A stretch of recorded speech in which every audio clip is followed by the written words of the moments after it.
You may be seated. All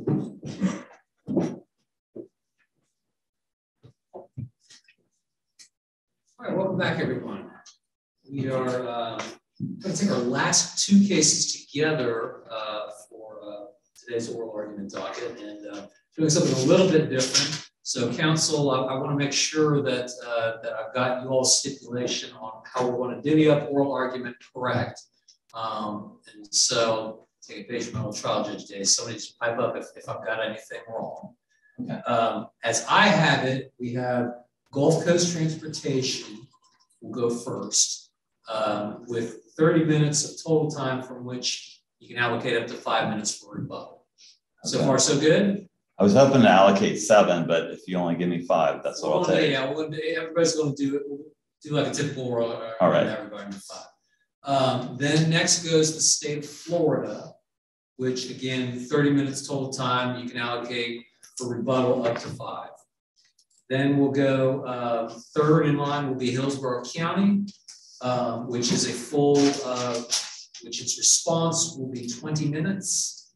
Then back to the state of Florida. So it's kind of like reverse snaking if we were drafting a football player. We'll go back to state of Florida to take from its 5 minutes. And then last, we finish with Gulf Coast Transportation, finishing out with its 5 minutes of rebuttal. Did I state that correctly? Yes, Your Honor. All right. Well, then let's get going. We'll start off with Gulf Coast. This is a call case, Gulf Coast Transportation Inc. et al. Versus Hillsborough County and State of Florida, consolidated with State of Florida versus Gulf Coast Transportation et al. Counsel?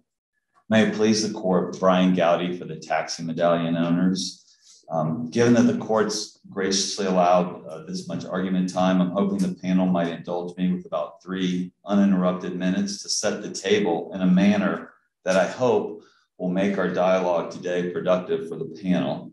At the outset, I want to identify the 2 appeals, the 3 core questions for any takings case, and finally, the 2 subsidiary questions, the which unit and jurisdictional questions that practically are of little interest to my clients.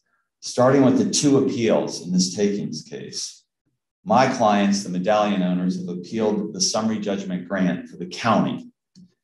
The state has appealed the order denying its motion to dismiss my client's complaint.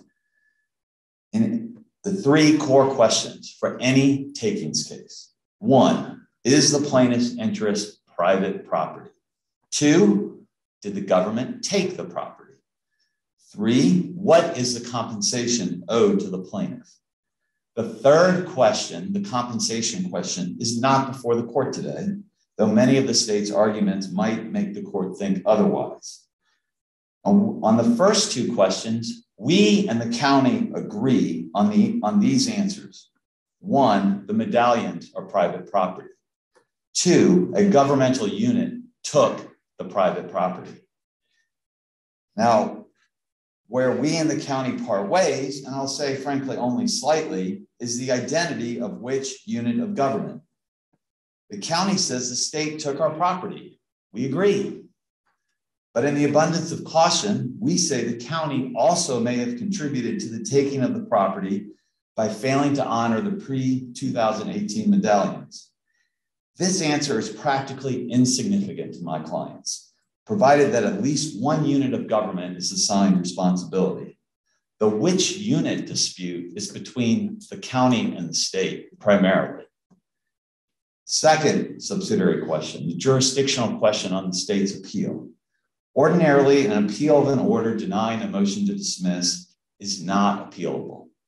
But the state has raised the directly related exception under Rule 9.110K. My clients would like nothing more than to consent to jurisdiction. But of course, it's a matter of subject matter jurisdiction, and thus we've raised it in our briefs and the court can consider it, but I don't plan to speak any more to it unless asked. So having set the table, I'd like to address the two core questions, takings questions at issue in this case. And I think the county has best summed. Sure. I don't want to interrupt you. No, I'm done setting the table. So that's. Appreciate it, right? But I do question. Yes, Your Honor. About the jurisdictional issue. Yes, Your Honor. To the state of Florida, and I may be oversimplifying this, but since you weren't going to address it, I just want to get it squared away on the front end. Right. It seems to me that the only way we could review the state's appeal of the denial of its motion to dismiss is a sovereign immunity red issue and jurisdiction under 9130, and I think your position on that is they waived it anyway because they didn't appeal within 30 days of the motion for rehearing until as to them. Have I got you so That's far? correct, and I don't think they're contending they have jurisdiction. And I think that right. They may tell us different, but I think that they concede it. Right. And so what we're left with then is the 2 or 3 words in 9.11 that make this directly related to an aspect of the final judgment for Hillsborough County. And they're saying, if I'm reading correctly, and they'll tell me what I read incorrectly, is that it's sort of either or, county or the state, and if the county's off the hook, the state must be on the hook. Have I deciphered it correctly? And if I have, help me understand why you're right or why they're wrong. Because jurisdiction is sort of a threshold question. Sure, no, and we briefed it. I think you're asking me what the state's position is, and I'm asking you to speak to it right in more detail because I've read your response, right, or I've read your briefing on it, and I mean, it seems like it's not entirely black and white. Well, it would be if we were stuck in 9.130 as a sole basis. I mean, well, we're not. Yeah, 9.130 is off the table because. So the wording and the rule is this: the scope of review of a partial final judgment may include any ruling or matter occurring before filing of the notice of appeal, so long as such ruling or matter is directly related to an aspect of the final judgment under review. The final judgment under review found that the county did not contribute or is not part of the taking. Right. So in their position is that they're not, they want that to be fully aired before they have to be the sole defense. And you kind of set this up by saying, we don't care.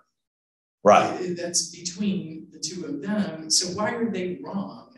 They're directly related. Well, we cited case, Your Honor. You know, this similar thing that can come up, right, is in a typical negligence case.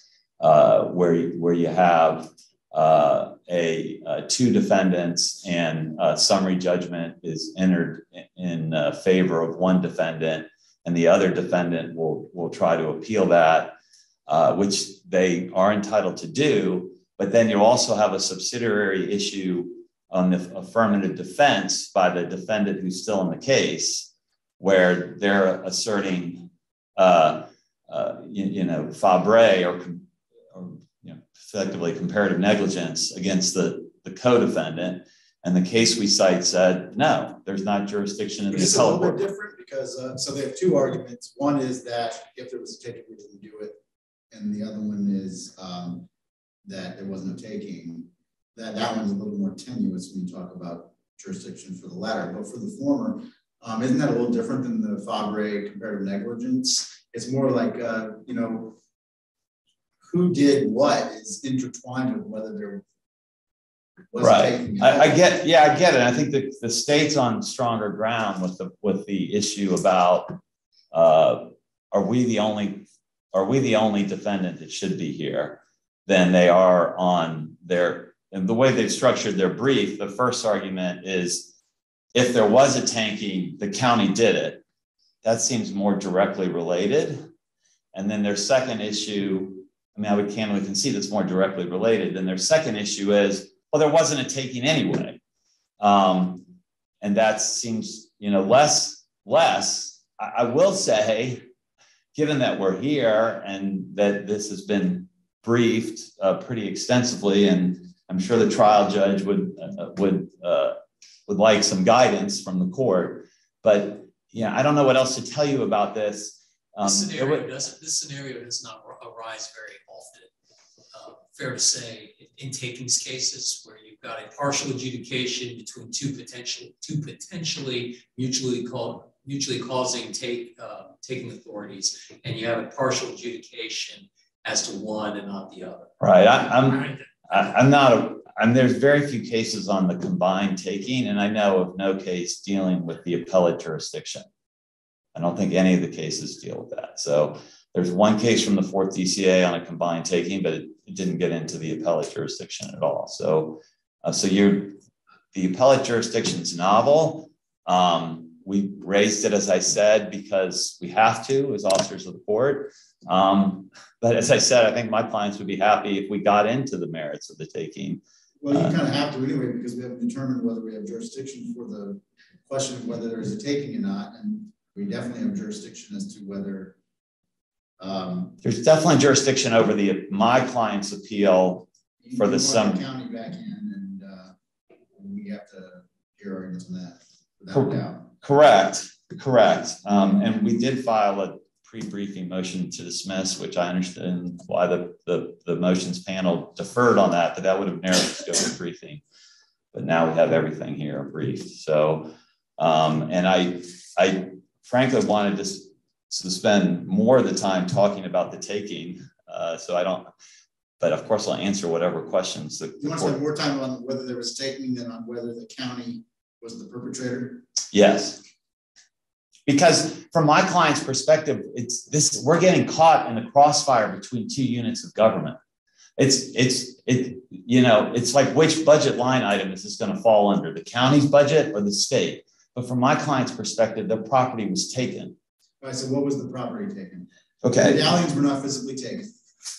Well, what other than the inherent, what other than the market value, what other than the exclusivity of the market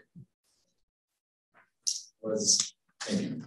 Okay, well, this is not a claim about exclusivity of the market at all. And so that the medallions don't give us any exclusivity of the market. Well, I mean, that was looking at that's all the other cases dealing with Uber and Lyft. That's not this case. We're not talking about exclusivity. What did you lose? It's very simple, Your Honor. First of all, you said it wasn't physically taken. The medallion is an intangible property right. It's no different than shares of stock. It's no different than a franchise. So what is a share of stock? You get dividends. You get a share of stock. It's an ownership interest, and so intangible property right. Interest in what here? Well, here my point is, I was trying to, you said there wasn't physically taken. Well, this is true in every case dealing with intangible property. Look at the. Well, wait, though. I mean, your analogy to stock, while rough in my mind, the question I want to ask you is the certificate was issued by the PTC. Right. And so what your client had was effectively, under your analogy, something like stock in the PTC, the ability to operate taxi cabs under the PTC's jurisdiction. The PTC is gone, and the legislature did that.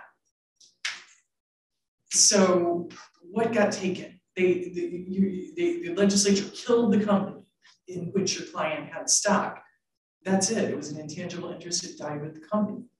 Right. By legislative act. Right. So I think the state is clearly on the hook. So is the market value of the stock, because you could have sold it to someone who wanted. We're not here on the compensation part. No, what was taken? Just the intangible value of the medallion. And I guess I'd just like to. That's the problem. Yeah, you're kind of. I'm sorry, I misspoke. I did not mean that word. The intangible property. But and that leads to a question I kind of had, which is, was it really taken by virtue of the abolishment of the former commission? And I'll just give you directly to the point.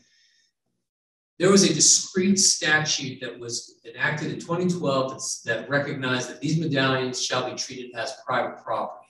That statute, as I understand it, is still on the books. It has not been repealed. Rather, what was repealed, what was abolished, was this commission. So was there really a taking if what was created by the legislature legislature, and I think you would agree that the 2012 enactment of that statute was what gave rise to the private property rights of medallions. If that remains unchanged, was there indeed a taking? So there's a factual mistake in your question, Your Honor. And so the 2012 legislation established the property. Yes. The 2017 legislation directly repealed the 2012 legislation. So the taking, as the county has correctly stated in its brief, and I'll quote, the legislature granted Gulf Coast property rights in their taxi cab certificates through the enactment of Chapter 2012-247 and revoked those same property rights in 2017 through the enactment of 2017-198. The 2017 legislation did two things. It dissolved the commission, and you go look at the text, it expressly repealed 2012-247. Okay, you caught the numbering better than I did, so thank you for clarifying that. Okay, so then we have, it was created by the legislature, taken away by the legislature. Exactly. And doesn't that, in your answer to my question a minute ago, doesn't that pretty much leave the county, doesn't that sort of confirm the ruling with respect to the county? Because the legislature give it and it taketh away, and it took it away. And then the county didn't have a role in that. Yeah, and the county has a good argument on that. But what we don't want to be stuck with at trial is the state saying the county is responsible. So we want this cleared up now because we just want to know which governmental unit is supposed to pay for this taking. So that's just the very simple question you would like us to decide. Well, it's two in front of it's more a dispute between them, because whether this check is written by the CFO of the state of Florida or is written by the county, it's practically the same to my clients. And so we've asserted both because we're covering all our bases. But I guess and I guess you can act this, this really affects the state more than us in our view, because I think the county has correctly laid it out the way I just read it. You gave, and actually I submitted a supplemental authority yesterday, an 1893 case, and I just wanted to read it. It dealt with a franchise with a bridge, which I could go through the history of bridges, but I won't. And the case came into play with taxi cabs were in. Well, just that the brief history is in the 17th and 18th and 19th century, bridges weren't built like they are today by public entities. Somebody got a franchise, they built a bridge, and then part of that property right was the toll on the bridge. We may be coming full circle on that with private-public partnerships that are going on. Right, we might be, but the point being that what the case I sent. You just told us that we shouldn't be focused on valuation, and isn't that a completely evaluation case? No, because the taking was of the lock system or whatever it was, and that was presumed. No, it's not a valuation. You took over my lock. You guys run it now. And by running it, you get to exact all the tolls for the lock. And that's just a valuation question. This is not a valuation case. This has nothing to do with valuation. Think of this. Counsel, that case, I'm sorry, go ahead, please explain. Well, I mean, it is a valuation case. No, but here it has nothing to do with valuation. Well, this was what I'm going to read from you. I guess the point I'm trying to make is that we're not here at the valuation yet. You don't have expert testimony about the value of these medallions and what they could be sold on the market. But if you can show that there is no value, which the state I'm sure is going to stand up and try to do. I mean, this is kind of a semantic philosophical question about, is whether something has worth value, a benefit to its owner, a question of value, or is a question of whether taking happened? It gets kind of blurry, but I think we need to talk about that, because what was taken is my question. Right. So I'll talk briefly about it, but I disagree with your premise, and I'll explain the U.S. Supreme Court does too in a moment.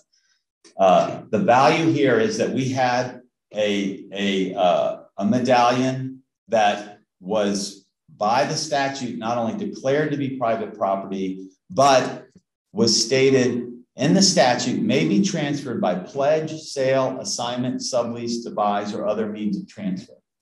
Now, There will be expert disputes about how much you could sell a medallion for, especially given the ability of the county. Doesn't that go right into the Fifth Circuit New Orleans case, where it said this secondary market effect of a sort of narrowing of the competition, or you didn't want me to say what I said before, which is this is a, what did I say? It's not an Uber and Lyft case. Well, all these cases, all the cases you're talking. Exclusive is a superlative, but so it's not exclusive, but the restricting of competition is what gives value in the secondary market. So that's an argument. Why isn't that New Orleans cab company or whatever? That's an argument for the just compensation or full compensation phase of this case. Well, no, but I thought that case was not a valuation case. That was whether there was a takings case. So the reason in these Uber or Lyft cases that the courts in check. Real quick, we're talking about the same one. I apologize. I'm talking about the one that the name of the company is a guy's name, and it's the Fifth Circuit. It's the New Orleans case. I'll have to tell you, I'm not as familiar. Okay, with I think I'm more familiar with the Checkers cab, which comes out of the 11th Circuit in Miami-Dade. Go ahead. Yeah, but in the Dennis, I want to get back to I really want to get back very quickly to this premise where you're blurring these two, but I'm going to just try to quickly answer your question, which is in the Uber and Lyft cases, the courts have said the license, the property that you were granted gave you no right to exclude competition. But if you read the Checkers cab case, it's acknowledged that it's still property. We have many non-exclusive property rights in this country. Classic example, go to a big box store, look at the parking lot, look at all the outlays, and you'll see smaller stores. And I've worked on these cases. The smaller stores have a non-exclusive easement to park in the big box store's parking lot. Well, I thought that argument that's. But if I could get back, Your Honor, to why you're impermissibly blurring these two things, I'd like to bring up Phillips and Brown from the U.S. Supreme Court dealing with the interest on lawyers' trust accounts that all of us are familiar with. And what the court held in Phillips was that the taking of the interest on the trust account was a taking from the client of his or her property. And that was a taking. And what it said in Phillips was we're not sure there's going to be any just compensation for this taking, but it is a taking. And then in Brown, the court said, guess what? There's no compensation due on that interest that was taken because the administrative cost to pay back the client would be greater than the amount of money the client lost. We're not here yet at that stage. Okay, so I'm following you. That's valuation. So they may want to. Let me talk about Dennis Melancon Inc. versus City of New Orleans. Okay. Not a ride sharing case. I'm sorry. Could you give me the name again, Your Honor? It's Dennis Melancon. Okay. Inc. versus City of New Orleans, and it seemed to me very close in the facts, but this is a quote that may frame our discussion. They were quoting a prior. Another case, because the city's highly regulated taxicab market was subject to regulatory change, any interest the taxicab license holders possessed did not extend to the market value of the taxicab licenses derived from the closed nature of the city's taxicab market. And, I haven't gone through the, 2012 legislation fine-tune clone to see whether we could say it was closed market. But the only thing I can possibly conceive of that gives value to medallions is some sort of limitation on the market. Closed market, an exclusive market, a market with a floating cap based on population. You're in, if you're in, you're good. If you're out, you may not ever get in. So what other than that gives value to whatever this thing was that you're saying was taken? Well, Your Honor, first, I just want to keep reiterating this. There's no factual record here developed. There's pleadings, and you're speculating about what experts will come in and testify to. And I will represent to the court. No, let me just say, I presume that there is a valuable secondary market, which I think was presumed in Dennis Melancon. Well, but I'm going to presume that your experts are going to come in and say you could sell each medallion for $2 million. But under Dennis Melancon, the only reason why it has value is because the inherently ephemeral nature of legislatively created closed or exclusive market, which now we're going to go into Lucas eventually, but you know, your investment back, and you don't have any, you know, expectation that will persist beyond the next legislative session. Okay, so I disagree with your stated position that you have to have exclusivity to have a property. I just gave you the example of a non-exclusive easement. You could have hundreds of people. I didn't say exclusivity. That they have value by virtue of the fact that there is, well, like. But the question, and I keep going back to this, just like in the interest on trust accounts, the questions you're asking is what compensation should be taken. But if we have a property right, and the quote I didn't get to read from the case that Judge Lucas disagrees on my reading on it is this, from the 1893 Supreme Court decision. The franchise is a vested right. The state has the power to grant it. It may retake it, or as it may take other private property for public uses upon the payment of just compensation. Here in 2012, the legislature, by the plain, unequivocal language, used the term private property. Okay, so it granted it, and in 2017, it took it, and that's a taking. In Monongahela, right, there was a physical structure that was built by the private entity. Correct. And the franchise, I'll grant you that's interesting language that bears upon your argument and maybe favorably. But the franchise was what gave value to the thing that they produced, owned, and made themselves. There is no thing here. And my point is, there is no thing at all that has been taken because your clients. So in right, drive taxi cabs. Right. So in Monongahela, you had a bridge, and you had the franchise. Yeah, you're at 25 minutes. Just let you know. Okay, let me just wrap this up. So they took the bridge and the franchise, and they only paid for the bridge. Here, my clients have cars, taxis, and they have a franchise, the license to operate taxis, which has been declared a private property. The fact that they only took the franchise and not the car doesn't change the analysis. The franchise is the property. And if the state wants to put on expert testimony that my clients wouldn't have been able to sell these, that's wrong. We have experts who will say these could have been sold, even though they were subject to all this regulation. I'm just saying the Fifth Circuit presumed that they could be sold. It still said there was no taking of, because there was no interest in this intangible thing. Right. I'll look at that case more closely when I get back up. But I guess what I'd say is we're here on, we're here on the pleading. And I don't know what the record was in that Fifth Circuit. We're here today on a pleading, and we don't plead our expert testimony about the value. I don't think we're required to. But thank you for your time, and I'll reserve whatever I have. Thank you.